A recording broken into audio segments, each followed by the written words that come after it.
Ассаламу алейкум, друзья! С вами вновь я, Чечен Синдром. Друзья, сегодня я хотел бы вам рассказать о наших соотечественниках-чеченцах, проживающих во Франции, братьях Сугаиповых.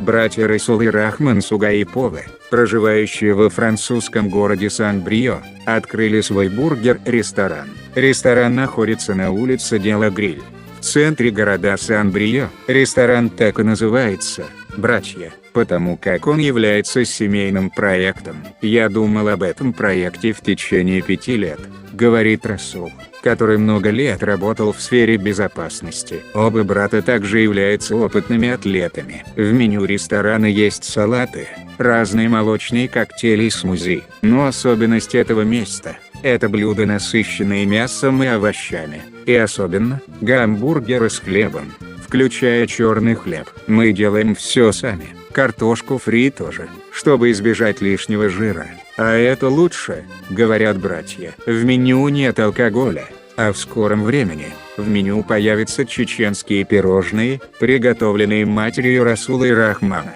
Здесь мы хотим создать тихое и уютное место, где будет хорошая атмосфера, и люди будут приходить, чтобы хорошо поесть и отдохнуть, говорят братья Сугаиповы.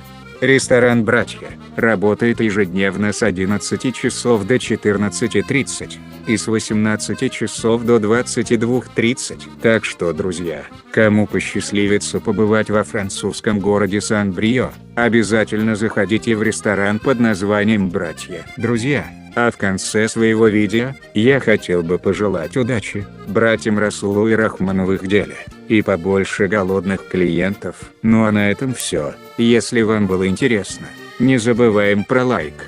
С вами был Чечен Синдром, и до новых встреч.